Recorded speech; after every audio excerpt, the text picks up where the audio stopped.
We are thrilled to welcome Dr. Hussain Lalani, MD, MPH. Dr. Lalani is a board-certified internist and fellow at the Brigham Hospital and Harvard Medical School. His research focuses on understanding the challenges and inequities patients face in accessing affordable prescription drugs and evaluating the impact of health policies and interventions. Dr. Lalani is a first-generation Muslim American from Dallas, Texas, who trained in medicine at Duke University and in public health at Johns Hopkins. He completed his residency in internal medicine at UT Southwest Medical Center and Parkland Hospital. His research has been published broadly, including in the Annals of Internal Medicine, JAMA Internal Medicine, and he is a frequent opinion contributor on health policy, public health, and health misinformation. He serves on the National Steering Committee of Doctors for America's Drug Affordability Action Team, and he is the co-founder of #ThisIsOurShot and Bakunate Ya, a national grassroots organization that combats misinformation and elevates the voices of trusted medical professionals on social media. Dr. Lalani, thank you so much for being here.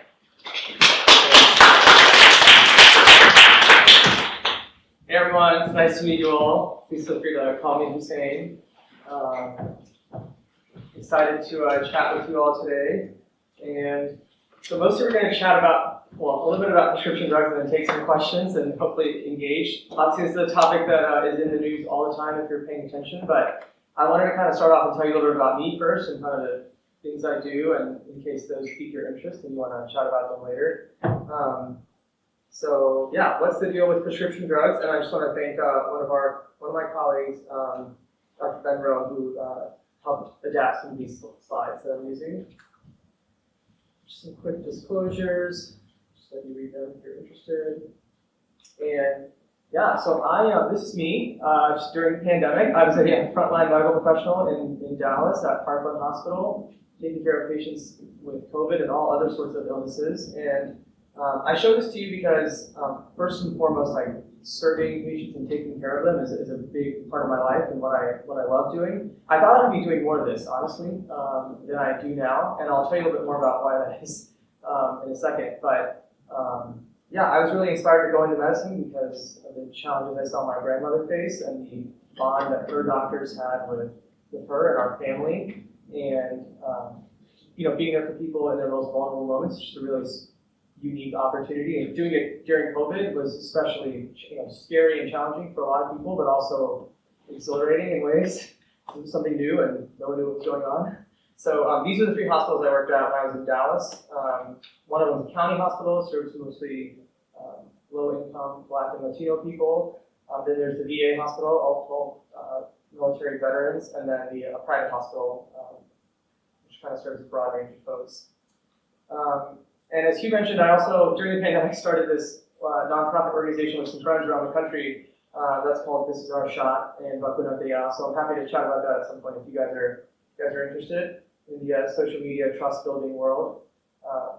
Obviously, all of us are on TikTok and Instagram, and we know the fun we can have with those reels and TikToks, but also you've probably seen a bunch of stuff that you're like, what the hell is this? And so happy to chat about some of that. And then finally, another one of my big interests is civic health engagement.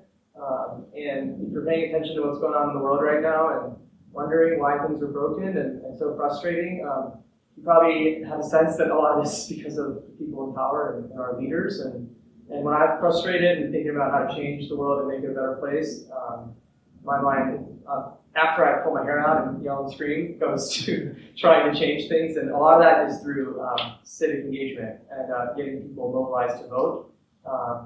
And most of my work has been in a nonpartisan capacity through health systems. But of course, there's all different flavors of influencing elections and leadership. So advocacy and organizing is a big part of my life as well.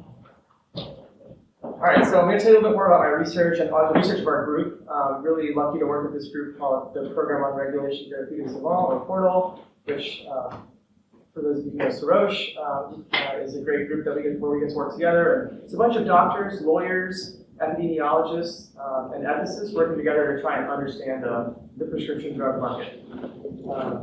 So the main purpose of today's conversation is really about trying to understand why are drugs so expensive. You probably have heard a lot about this in the news about people having difficulty affording their meds. You may have a family member. Maybe if you show up hands, does anyone have a family member who's having difficulty or a friend who's having difficulty affording their meds? Yeah. That's almost everybody in this room. So, it's a narrative, it's a story that is dear to a lot of us, and it's pretty confusing about why this is a problem that we're having to deal with. So I'll hope to walk you through some of these things. I wanted to give you the punchline up front in case you fall asleep, after that pizza. So here we go. The four main reasons. Government granted monopolies is one reason why drug prices are so expensive in the U.S. The lack of negotiating power, national negotiating power, is another reason. And then reason number three is gaming and delay tactics. So if you have a chance to game a system, human nature kind of just leads people to do that, even though it's not the right thing to do ethically, but oftentimes money trumps ethics, unfortunately. And then finally, there's a lot of hidden cost in the pharmaceutical supply chain, and we'll talk a little bit about that. But there's a lot of different players, and we'll kind of go through some of those specifics between how a drug gets from when it's produced to when you pick it up at the pharmacy. All right, so big picture things. High drug prices have consequences, and so about 62% of adults in this country take at least one prescription drug. And about 1 in 4 people have trouble affording their medicines. So, that includes, perhaps people in this room as well. And as a result of that, people don't take their medicines as prescribed. So they might skip a dose, they might cut their pills in half, they might just not pick it up if they can't afford it. It's crazy, right? Like, drugs don't work if you can't afford them. But that's a real problem that affects, a number of folks in this country. So just to give you a big sense, like we spend $500 billion a year as a country on prescription drugs. That's a lot of money, and it's about 15% of our healthcare spending. And on the right, you can just see it's all the countries listed, and then the bar graph is showing you about how much we spend. And so take a wild guess that the U.S. is at the very top, and we're about double or sometimes triple all the other countries. Which are also high-income countries around the world, like Germany, Canada, France, Spain, and other similar ones. And so this comes out to about like $1,200 per person per year, just in prescription drugs. So just kind of think about your life and how much you spend on food and clothes, and this is just for prescription drugs a year on average. And so some people spend a heck of a lot more, and for those of you who are super healthy, you may not spend anything. So this is just an average. And then the big sort of challenge in prescription drugs is the brand name drugs. So there's brand name drugs and generic drugs. These are like the two main different types. And just to keep it really simple, most drugs are actually generic drugs. So that's like, Tylenol, ibuprofen, things you get over the counter, but also simple things like say Claritin if you had allergies and you were taking that. But the really expensive drugs are the brand name drugs. These are like cancer drugs, like cancer chemotherapies, immunosuppressants for certain conditions, really new weight loss drugs that you might have heard of, like Ozempic or semaglutide that became really popular and is still really popular amongst a lot of celebrities in LA and on TikTok, right? That's actually really expensive. It's like $1,500 a month if you don't have health insurance. People don't really talk about that because I guess the celebs have plenty of money, right? But it is actually pretty pricey for people who don't have health insurance. And I actually have some patients at the Brigham who can't afford it because their insurance doesn't pay for it. And this figure kind of just illustrates the problem in a way. There's thousands of prescription drugs out there, but there's only a couple of them that make up the most spending. So brand name drugs are about 10% of all prescriptions, but they account for like 90% of all spending. So they're really expensive, and there's only about 250 of them account for about the vast majority of the spending. So we're not talking about thousands of drugs that are the problem, it's more like hundreds of drugs that are the problem. And we'll get back to this point, but I'll just mention that in general, generic drugs are the way that in this country that we've decided in the past to kind of have lower prices for drugs. So after a drug is no longer brand name and it comes off of patent, so to speak, and it's no longer protected by this monopoly, generic drugs are supposed to be the way that we have lower prices. And we'll talk a little bit about Mark Cuban's company later and his sort of attempt at trying to innovate in the generic drug market. So, maybe not a surprise for you here, but prices for brand name drugs keep going up every year, and it's like one of the fastest growing costs in healthcare. So on average in the last 2 decades, it's been about 9% per year increase in the drug prices. So every year the drug if you just add about 9%, it just keeps going up. The drug doesn't get any better. It's the same exact pill or the same infusion, but the price just keeps going up. And before this whole inflation situation that we're dealing with, inflation was like 2%. So 9% is a pretty big jump. That's like, a carton of milk going from, $1 to $1.10. Which doesn't sound like a lot, but let's say it's $4 and it's $4.50, $5, $5.50 every year until it's like $10 for a carton of milk. But it's the same carton of milk, right? Like nothing has changed. So that's kind of what happens with prescription drugs. And this is a really busy slide, but it just pretty much says that in Massachusetts, drugs are the fastest growing cost in healthcare. That's as of last year. And that's even after you account for these discounts that we call rebates. So it still grows at like 7.5% every year, faster than hospital costs, faster than physician costs, faster than any other healthcare cost. So some drugs are actually really amazing. They are like enormous breakthroughs and they can really help people. So I'm not here trying to like demonize prescription drugs, but like drugs for hepatitis C, when those came out a few years ago, they actually cured the disease like completely, if you can afford them and if you can get them. So think also about like drugs for HIV. People live a fairly normal life if they can get on treatment early, and although there is still a lot of stigma with the disease, it's no longer the death sentence that it once was in the early 90s. And then there's lots of cancer chemotherapies. Maybe some of your friends or family have received some of these cancer drugs, and depending on the type of cancer you have, they can also be super effective. And you can sometimes be cured. So there are some really great medical breakthroughs. The COVID vaccines was like another example of something that was incredibly effective. But the main takeaway here is that, believe it or not, like most of the drugs that are approved, so they don't actually offer any new benefits compared to what's on the market already. So here's like most of the new drugs have no benefits. Only 31% of drugs that were approved in the last 2 decades actually provided any significant benefit above what we already have.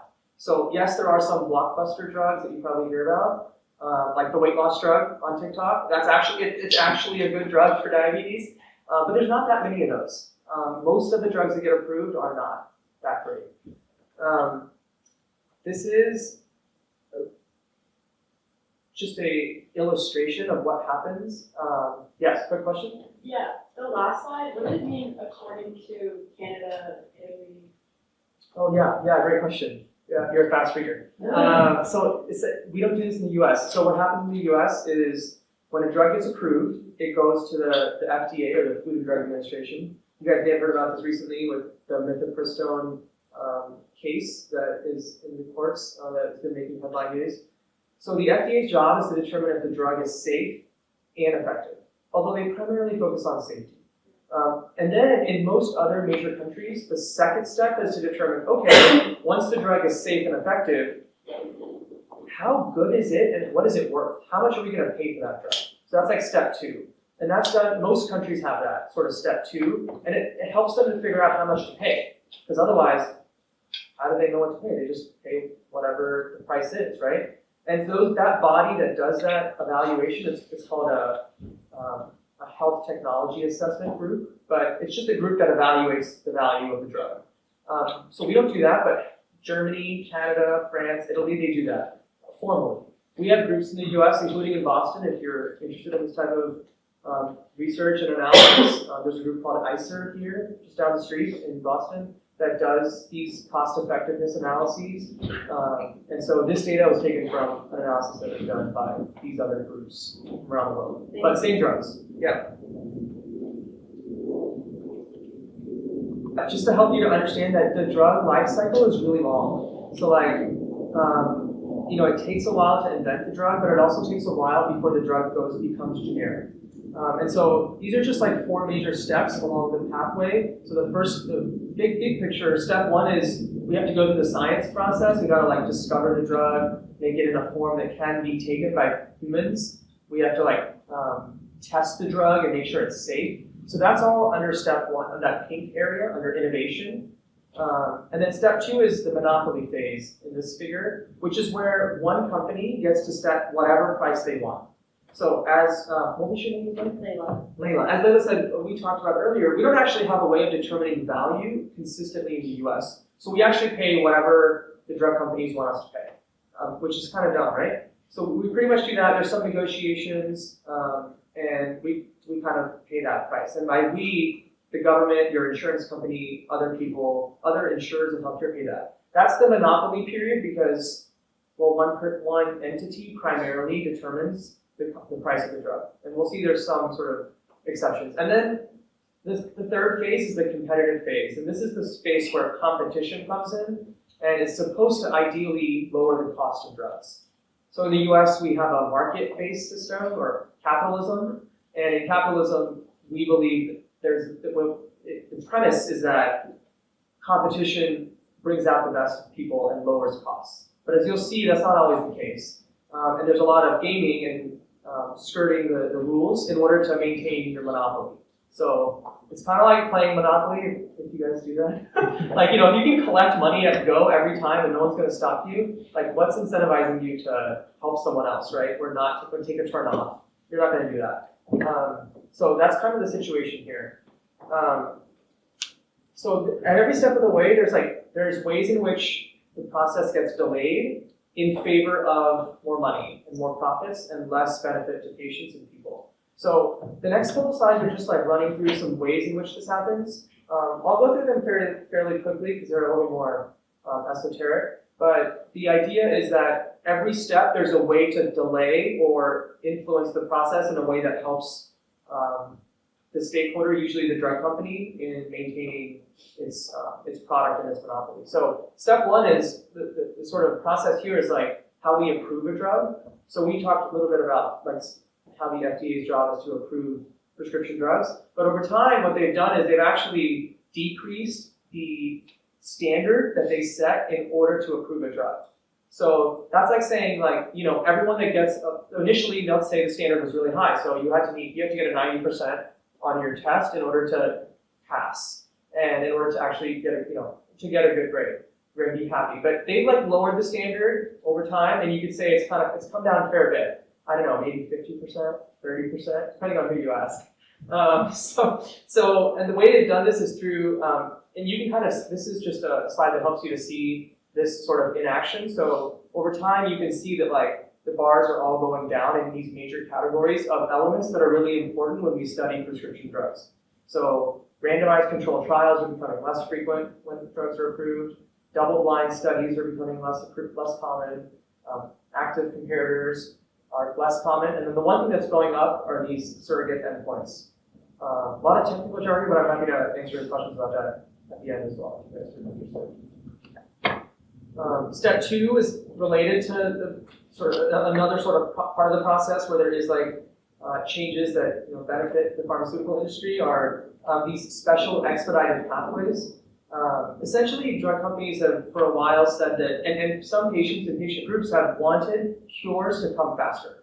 It takes a long time to get to a point where a drug is something that can be taken by people. And most people, for diseases like Alzheimer's, multiple sclerosis, really bad cancers that have no cure, people don't have a lot of hope, and they want a treatment quickly. And the drug companies also obviously want to get their product on the market very fast. So there's been over time these pathways created by the FDA, ways in which to speed up the approval of a drug, even if it may not necessarily work, but if it has a good chance of helping a population of people who don't have any other hope. So these are some of the names of these pathways. And these pathways have gone up a lot as well over time. And kind of a similar story from before. There's not as much evidence for those drugs that are being approved. So sometimes the drugs don't actually work very well, but they still get approved and people still take them. I'm going to skip through this example. And we'll get to the last phase here of the competition phase. So, the idea of competition is if multiple people are fighting and competing with the same product, they're going to have to lower their cost in order to compete and in order to win over the consumers. So that's kind of the idea. It's like a supply-demand situation. If you have a lot of supply and not enough demand, that puts an incentive on the company to lower its prices, so that people will actually purchase the medications. But one way in which companies game this is something that's called patent thickets. Essentially, it's like building a wall around your product. So like and so HUHPR is a drug that some of you may have heard about. It's actually the biggest blockbuster drug in the world ever. So if you haven't heard of it, you should probably know about it. It made $200 billion in revenue over the last 20 years. And so this drug was invented by a company named AbbVie, and it's an injectable medicine that treats things like rheumatoid arthritis and Crohn's disease and some really bad diseases. And it actually works pretty well in some cases, but it's just mad expensive. And what the company's done is they've essentially built this big old wall around their product. They have like over 130 patents. 130. I think they applied to like over 200 patents. So this is the idea of protecting your investment and like building a thicket, and it's a form of gaming and like anti-competitive behavior, because if I just build a wall around around my product, then ideally like nobody can like break that wall without going through a lot of effort and expense. That may not be true of other walls, but in this case, and so So that's a delay on competition, and so that's one example of how companies delay competitors coming in, and it's actually been the case. It was just earlier this year that the first competitor to HUHPR came on the market after 20 years. So and this year is a big year for people who need a drug like HUHPR, because there will be about 4 or 5 competitors on the market, and it's the first time that's happened ever. So it's a pretty big deal. Another strategy is this thing called product hopping, and this is the idea of, let's say, so in this example, there's a drug for multiple sclerosis. It's called glutathione acetate. Essentially, it's an injectable medicine that you take every day. You just give yourself the shot. But imagine going from taking a drug once a day to taking it 3 times a week. So you get to take essentially 1 day off, right? It's like Monday, Wednesday, Friday, as opposed to every day.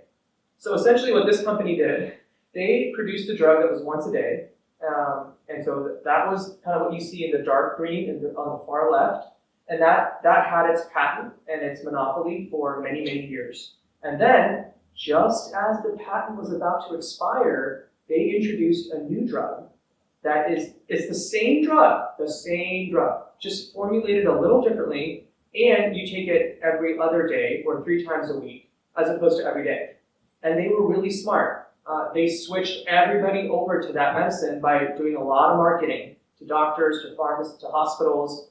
They blasted it on TV, which I'm sure you see these ads everywhere. All the pretty pictures of flowers and the fields and people running and dogs, and because that's what it's like to take a prescription drug. It's just happiness. Not really, right? Those are all games that they play to make it look flowery and nice. And they tell you to ask your doctor about this drug, right? So what happened is actually a lot of people moved over to this drug because it's 3 times a week, and they did mad heavy dose marketing. And so then for 2.5 years, they made an additional $4 to $6 billion. And well, at least this is what it cost our health system, our country as a whole, in this study that we did, because people were spending a bunch of money on a monopoly priced drug that was this new drug that was given 3 times a week, even though the daily use drug was still available, and it could have been much cheaper. And then it took a while for the courts to invalidate that patent. And in case you're wondering what happens when there is competition and it's good competition, you can kind of see it here. Like this little lighter turquoise blue is like the generic competition coming in, and the price is dropping pretty quickly after a year and a half or so. So competition can be a really good thing in the right situation. And this is just another example of when it works well, what can happen. So this is looking at generic prescription drugs, and the idea is on the x-axis is the number of companies, and on the y-axis is the price. So for every new company that comes to market, the price goes down a little bit. It's like 8 or 10% roughly for generic prescription drugs. So ideally, for a competitive market, we want to have 4 or more drug companies to kind of lower the price by 40 to 60%, depending on the drug. And it's like when you're choosing to buy any product, the more options you have, the more they have to compete with each other. So, but that doesn't always happen, right? There's not always 10 competitors for every drug. In fact, as we talked about, there's often monopolies, right? So there's no competition. And then just a couple of quick last things here. So sometimes there's these things also that are called price spikes, which is where like the price, instead of going up just a little bit or even 9% a year, could go up by like 50 or 100% in 1 year. And this happens, it's just pretty rare, it doesn't happen that often, but in one of our studies we found that 1 in 5 generic drugs did have a doubling of their price back between 2014 and 2017. And you can kind of see the volatility here in the price spikes in this graph. So it illustrates the number of price spikes in that particular quarter that were more than 100%. A really common example of this is like EpiPen, if you're familiar with that, for allergies. And then this might have been a while back, but back in the day, Martin Shkreli was the pharma bro, in case you haven't heard of him, who essentially bought a drug and he jacked up the price many thousands of percents, I think over 5,000% over in one night. And he did it just because he could, and no one else was going to be able to stop him. So that was kind of a little bit of background about like, some of the problems with prescription drugs and like the challenges and all the ways that things can be gained. But I wanted to talk just a little bit at the end about like, how do you actually get a prescription drug? And what dictates how much you or a family member would have to pay if you needed a drug? So a lot of this in the US depends first and foremost on your insurance. So what kind of health insurance do you have? Do you have the Harvard Health Plan? Do you have a private health plan, a different private health plan? Are you a senior citizen? Are you on Medicare? Do you have Mass Health, which is great insurance for prescription drugs in our state? Or are you uninsured? So that makes a big difference, right? And this is just kind of a breakdown of where people get their insurance in the US. The vast majority of people, like 50, well, here it says 50, it's a little over 50 currently. 50% of adults get their insurance from their employer, from their job. So it's sponsored by your job, and it's part of your compensation. And then essentially what happens is there are 3 major elements that you have to keep in mind for prescription drugs. So depending on your plan and your policy, you'll have a deductible, which is an amount that the company, if it's on the back of your insurance card often, it'll say how much you're responsible to pay for a drug before they pay anything. And so you pay the full price until you meet the deductible. Some of our health plans, including perhaps yours, they often don't have deductibles for prescription drugs, but other plans do. And we call those other plans high deductible health plans. And if your family member is ever frustrated or friends are really mad about why they're paying hundreds or thousands of dollars for any healthcare service, there's a good chance they have a high deductible health plan. That's about 30% of working adults have a high deductible health plan. And we can talk about why that is, but it's been going up lately. And that means you take on all the cost in the beginning until you reach your deductible, and then you reach a coverage phase. That's where the insurance company finally does their job and pays a little bit. And that's like a percentage. So they might pay like 50%, 80%. Usually it's around 75 to 80%, and you pay 20%. And then finally, the last phase is like when you're tapped out, or according to what your policy says, you reach an out-of-pocket maximum or an annual maximum.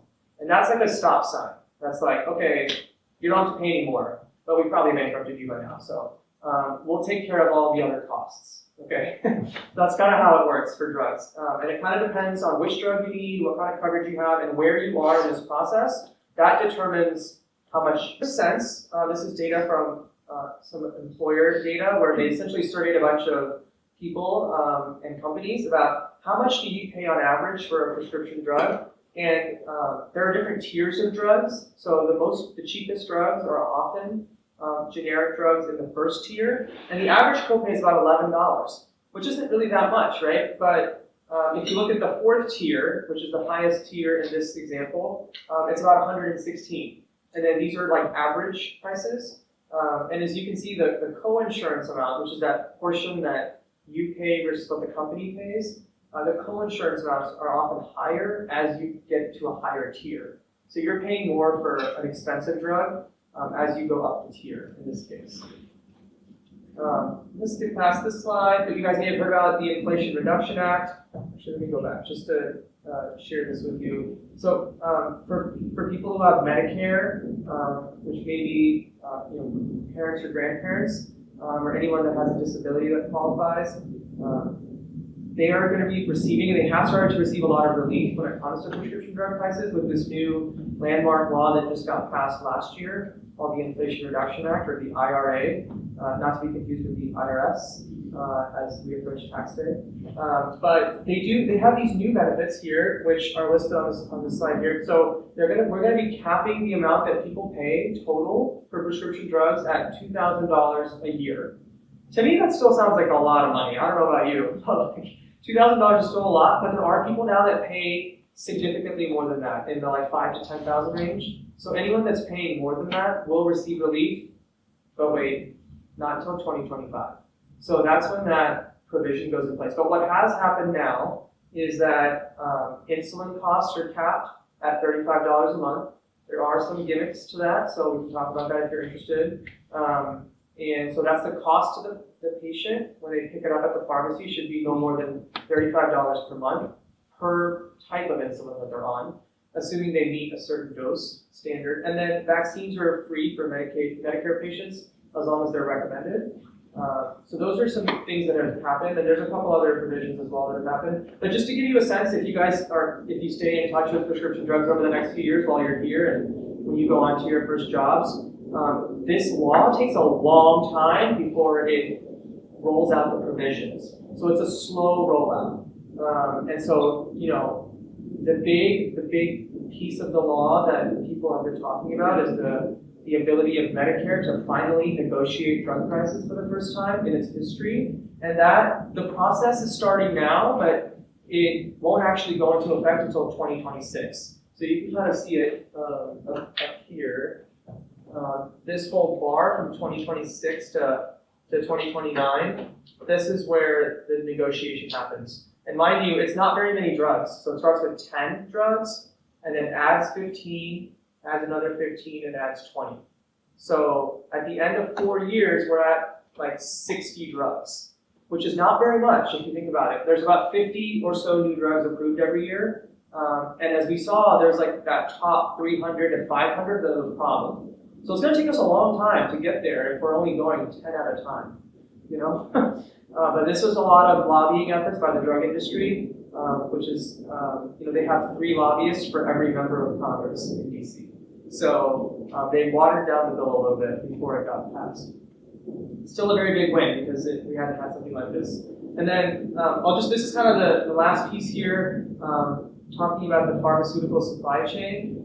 Very exciting things. Just kidding, it's kind of boring. But if you think about it, the drug has to get from when it's produced to you at the pharmacy. There's a lot of different stakeholders in that supply chain process. So for anyone that's thinking about doing business and working in like the supply chain space, you might find this interesting. We have a complicated supply chain for drugs.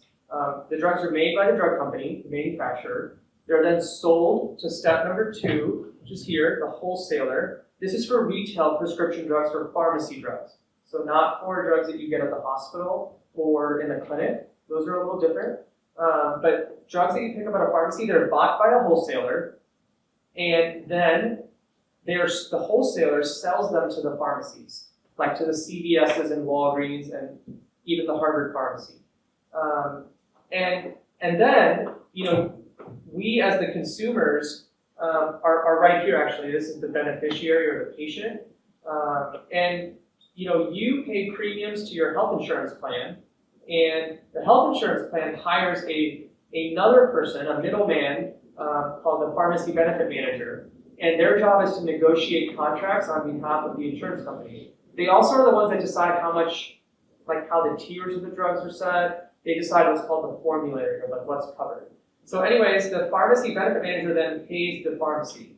So as you can see, everyone here makes money when you pay. So like when you go to the pharmacy and pick up a drug, it's not only the cost that the drug company charged the wholesaler, but the wholesaler charges the pharmacy an upcharge for providing the drug. The pharmacy benefit manager may not pay the pharmacy as much, or they collect fees as well from the pharmacy. And then the health plan, they kind of pass some of these back to the health plan. But in reality, a lot of this is very cloudy and murky, and like it's like a black box. So it's not super clear how much they make on any one given drug.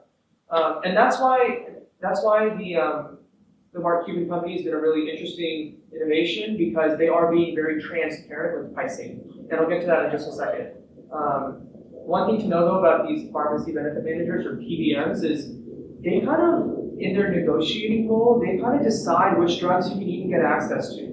So let's say there's competition. Let's say there's 3 options, A, B, and C of a drug. They all do the same thing. They all work about the same. The PBM is going to try to is going to pick one of those drugs to put on the formulary. That's like the recommended drug. So let's say, just imagine if there were like, let's see, 3 different types of allergy medicines. Maybe we could do that, and that you had to get a prescription for. And so your insurance company may only offer you one of those as something that's covered under your plan. And that's because, if that was the case, it'd be because the pharmacy benefit manager had picked one that was going to pay them enough of essentially a tip, or we call a rebate, in order to cover that medicine.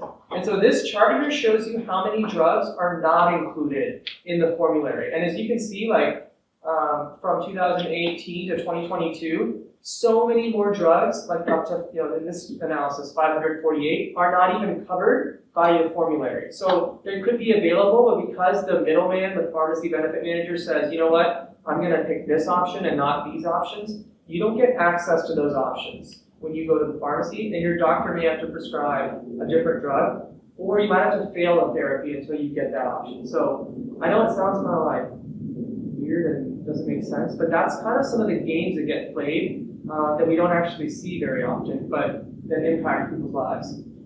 So this new innovation on pharmacy benefit, on direct-to-consumer pharmacies tries to simplify the process. So imagine this. We're going from this really complicated supply chain, right, that has multiple different actors, arrows going in every which direction, to a very simple model, which is called direct-to-consumer. Drug company makes the drugs, the direct-to-consumer they sell them to the direct-to-consumer pharmacy, that pharmacy sells it to you. That's it. In its simplest form.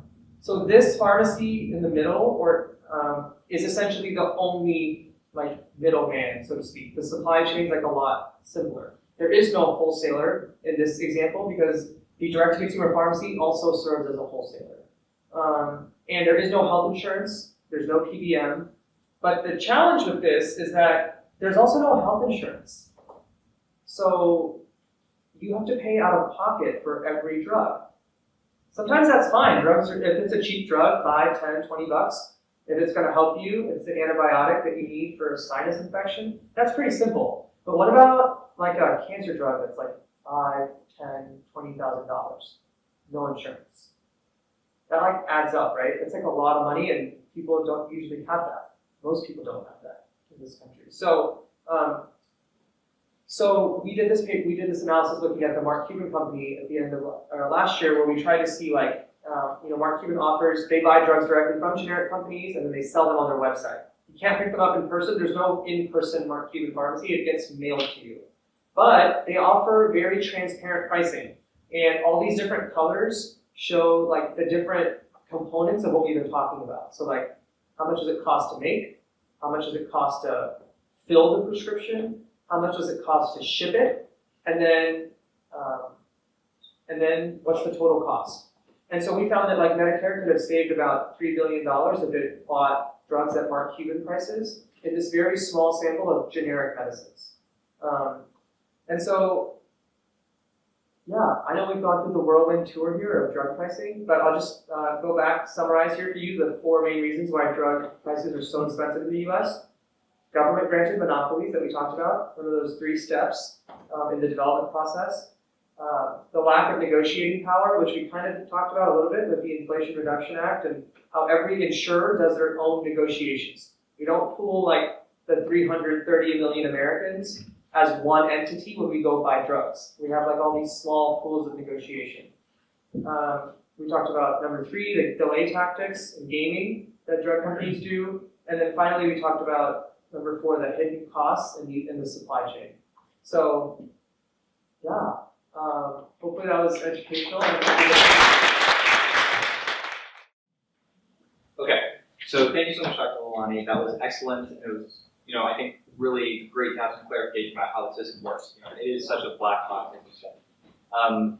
We had a number of questions about, your work as a physician and your involvement with public policy. So could you perhaps describe how public policy and public health informs your practice as a clinician and vice versa, and what it means to be, an advocate as a physician?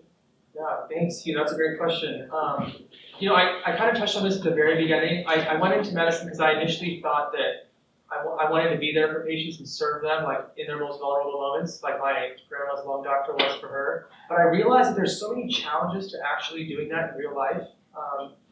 Once you make it through the process, that it's just overwhelming and exhausting, and you can't actually serve people the way that you would want your family member to be served. And so, in the quest of training to try and figure out like how do we actually help produce health and make people healthier, I realized that like a lot of the root causes of suffering and health in healthcare are like structural problems in public health, and they're policy problems. And so that led me on a journey to like explore public health and understand these elements. We're talking about things like nutrition, transportation, poverty, racism, etc. These types of things. And then using the power of policies to inform like these metrics in health. So this could be around like wage policy, this could be around health policy, around access to prescription drugs, access to health insurance, etc. And so for me, like policy and public health are like outlets to essentially channel my frustrations into really trying to change the system for the better. You can't do a lot of these things in the 4 walls of the clinic or in the hospital.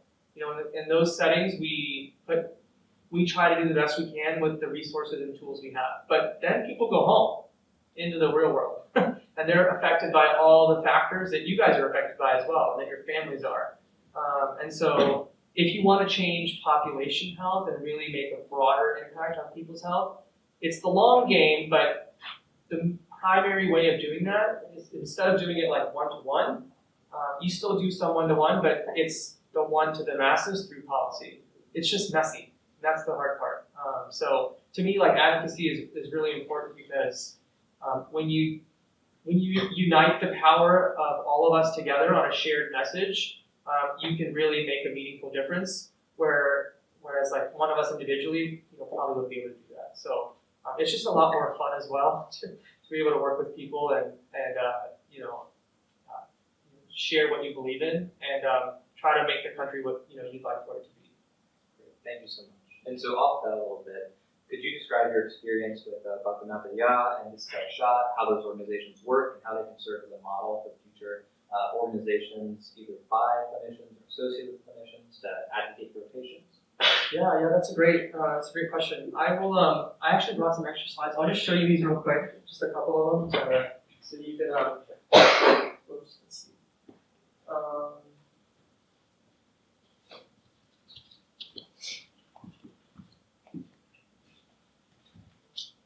So our campaign had these like 3 main steps. It was like growth, education, and engagement.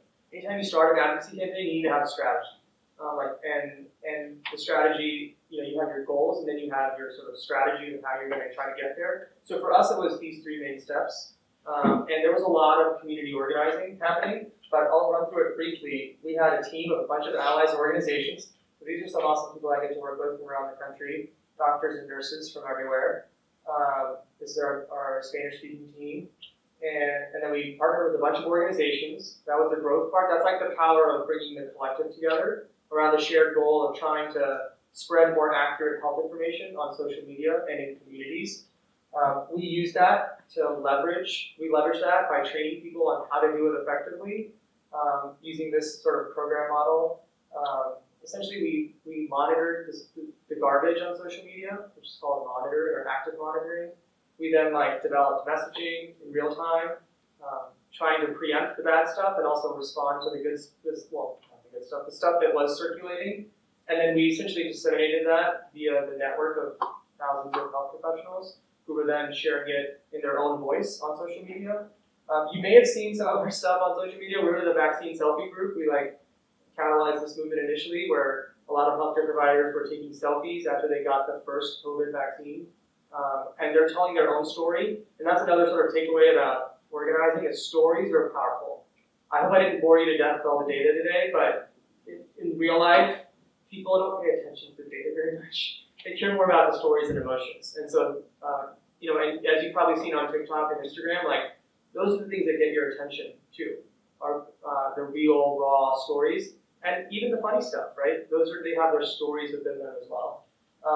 So we did that, and we partnered with a bunch of community-based organizations to then disseminate our information locally, leveraging digital to local, which I think is another really common tool that a lot of people use. And hosted a lot of webinars and talks and IG Lives and Facebook Lives and clubhouses. And that was kind of our way of reaching a bunch of organizations and people and trying to make change. It's actually pretty hard, to be honest. And I think, the big sort of, the last slide, element of this is that social media is a tough space to work in. And there's a lot of policies that make it hard to be successful. So I guess I'll share one last thing with you, which is our campaign was really based upon this slide, which is the idea that medical professionals were the most trusted messengers when it came to the COVID vaccine. That's not really totally true in this case in current times anymore, but it was something that we sort of built our premise on, and it ended up being fruitful. But just really understanding your audience is also important, and so just another sort of takeaway there. But yeah, that's great. No, that's great. Thank you so much. Yeah, of course. So that obviously was a really acute public policy need that you were able to address. But thinking longer term, what is the most pressing health policy need in America today? Or at least, a few that you think are worthy of attention. Yeah, there's a lot of them. We're seeing them every day in the news, right? I mean, I think obviously gun violence is at the top of my mind right now. I grew up in Texas, and we've had multiple shootings over the years there, but I'm also thinking about a lot of my friends in Nashville and all of the people who've been impacted in the last many years, and this problem just keeps happening. It's the number one cause of death in people under 18, it's gun violence. So I think that is definitely a huge public health and policy problem. And then for me, I don't think there's any there's no health without access to health, affordable health, and I think this is still a big problem for us. Access to affordable healthcare is a huge issue. You shouldn't go bankrupt because you're trying to access healthcare, and that still is the number one cause of bankruptcy in this country is healthcare costs. And a lot of people still can't afford to get the care they need, and they mortgage their homes and they make tough choices about putting food on the table. So I think those two are two of the bigger issues, but I also think, social media regulations are an important thing, and it's people, if you're, we're all really silent on social media, as you may know, you kind of see the content that is generated by the algorithms based on your own engagement. So my page is very different than Layla's page, than Hugh's page, than Sorosha's page, than Queen's page, and it's pretty scary if you're not in one of those pages and you're looking at what other people are looking at, because they see a lot of different and sometimes false content, and that actually affects people's behaviors and actions, and I think that has led to a lot of problems, not only during the pandemic but after that. So a lot of people are identifying misinformation on social media as a top health priority and a top defense priority too. So those are some of the ones on my mind at the moment. Thank you. Yeah. All right. Well, given the time, it'd be great to field some audience questions. Does anyone have any questions? We have other students here, but I'm wondering if it's even worth pursuing an MD if the issues that I want to address are structural and rooted in social systems of power. And so I'm wondering what you think, based on your experiences, how an MD uniquely could positions you to confront these issues of like lack of access to healthcare or health inequities, and in what ways you found it to be limited and sometimes frustrating? Yeah, that's a great question. What was your name again? Abby? Abby. Yeah, that's a beautiful question. You know, the dynamic in the US, at least from the way I see it, is that we have like, within these like systems of power, there are certain individuals who have a little bit stronger voice when it comes to making change. Certainly like, politicians have that ability because of their elected position, but in the healthcare space, physicians are still one of the most respected and powerful voices for change. And the challenge, so I hear you on like well, if I want to fix like the root causes, like why would I want to go through 10 years of training in medicine, right? And I'm not just saying this because I went through it. I actually made choices along the way to pivot a couple times into exploring some of these other avenues. But the reason I stay in medicine and still am a primary care doctor part-time is because it's hard to see the challenges when you're not in the game. It's like being on a soccer field and you're not actually a player, but you're trying to dictate the terms of that game, but you're like sitting like on another field, like, across the way, across the lawn. So being in the game as a physician or as a healthcare provider helps you to see the problems. And I see them every day. And you see the breakdowns, and then what also happens is you try to serve people within the system that you're in, which inherently, we do the best we can. There's some good. There's a lot of brokenness, and then I collect stories and situations that are broken, and then the idea is to like try to use those in your work to influence change. But the reality is there's so many elements to work on, and you just don't have the time to work on all of them. So you have to pick. Like, are you going to specialize in food insecurity? Are you going to specialize in wage policy? Are you going to focus on prescription drugs or other elements? So something to think about. There are definitely other ways to make change in public health directly. The sad thing about this is we don't fund public health very well in this country. It's actually chronically underfunded. And our system is very fragmented in medicine, but it's not integrated with public health. So I initially thought I was going to do mostly public health, but I look around at a lot of the leaders in this country, and the ones that leave medicine completely and focus on just public health or policy, they do good work, but they lose the context of the times, and it can sort of be dated. So you can still use your credibility as a physician when you move around, and there's still a lot of weight that comes from that, being a practicing physician. So something to think about. But yeah, definitely many ways to make the change. Thank you. Yeah, of course. So you talked about this sort of flow chart of how the drugs go from manufacturing down to sort of the consumer. Yeah. And so what is the difference between some countries having free healthcare, free basically having patients not having to pay really high out-of-pocket costs?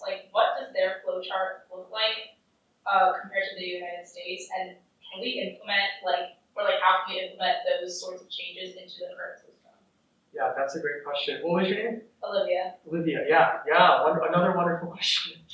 So the flow chart there, I'm not 100% sure what their flow chart is, to be honest. Our group does study a variety of international models, but to answer your question broadly, it's about how we pay for those drugs. So and the services in healthcare. So a lot of other countries, most major countries in this world, they have healthcare for all. So their governments ensure through either a tax system or some other buy-in system that everybody has health insurance. And they use the power of a national healthcare system to bargain and negotiate for everything that they buy. So all of the MRI machines we're buying, all of the drugs that we're buying, you can use the power of buying for a whole country as a way to lower prices. And because in this system, people pay a fair bit in taxes, whatever that system may be, it could be 30% or 40%, whatever the rules are, that comes with the guarantee of healthcare. And so oftentimes, if you look at Canada, for example, or even the UK, no system is perfect, but their out-of-pocket costs are significantly lower for prescription drugs and for most healthcare services because they're included as part of their health plan. And those costs are, they're lower because of the negotiation element and because there's this sort of shared understanding that everyone deserves to have healthcare. And they also offer, so some countries also offer private plans on top of that. There will always be people who can pay for better care. And so some of these countries also have these like add-on plans where you can buy, like you can pay extra to get a private plan. That'll give you some additional coverage and support. But the bigger challenge on the flow chart is like the drugs still have to get made by someone. They're still a manufacturer. They still need to be supplied. Like they still need to get from the factory to the pharmacy. But we can have more control over how much that whole process costs and set the price. Like we're gonna pay X dollars for this drug, and that's it. We're not gonna pay more. That's not what we do in this country. We just allow the price to be WTF, whatever it is, right? And so, and that's but that's competition capitalism. So just something to keep in mind about our market-based system as opposed to a national health system. Those are two big differences. Any other questions? I guess I have one more question. Yeah, sure. I'll have this for a little while. There's a lot of systems that are obviously, if not designed to make it hard to affect drug prices or policy, that have that effect. So what can we as students, now and over the next few years do to be advocates and make differences in how these processes work? Yeah, wonderful question. Yeah, I think, well, first thing I'd say is your voice matters. It really does. You may not believe that, but I promise you it matters. And it matters even more when you're paired with a bunch of people in this room. So even the Harvard Health Policy Review Group, for example. But things that we people can individually do. There's different elements of this big problem that we can sort of try to solve. So there's the upstream element of like changing policy, like you talked about, Hugh. To me, that involves a lot of advocacy, right? That involves coming up with ideas about what we think should happen, joining with local coalitions and organizations that are already doing great work, lending your voice to that. And that could be in the form of storytelling, social media campaigns, press campaigns, protests, or other forms of organizing, similar to what you probably see for other causes. I mean, when's the last time you saw like a protest for high drug prices in America? I mean, I see people protesting gun violence, rightfully so. Climate change, rightfully so. I don't really see very many protests or campaigns on the streets for drug prices, or just high healthcare costs. But if you're reading the news and you check out what's happening in England right now, the young doctors in England just walked out of their hospital a couple days ago, and they said, "We're being paid trash. This is not fair. We're literally gonna walk out and leave." That doesn't happen in America. The only time that happens is when fringe doctors come out and try to make a political point. But for the most part, we don't protest in this kind of way around healthcare. Maybe we should. And young people are bold and creative enough and hopeful enough to think that we can still change the system, which we can. And other people get jaded over time. So don't let that happen to you. Keep believing that it's possible because it is. And so that's kind of the bigger picture stuff. But there are some groups in this area that you might want to connect with, like Mass Healthcare for All is a great organization that is a consumer coalition. They bring together lots of organizations together. The church community, the disability community, the student community, the business community. They try to utilize the power of the collective to lobby at the State House. That's for state policy. There's also other national campaigns that you can be part of, perhaps. But on the other hand, the practical side, there are tools that we didn't get a chance to talk about today. That there's other ways that you can help people who are struggling to afford their meds, either in your family or in your friend circle or others, to find ways to afford medicines within our current system. And I'm happy to talk more about that if people are interested. But there are some tools that do work.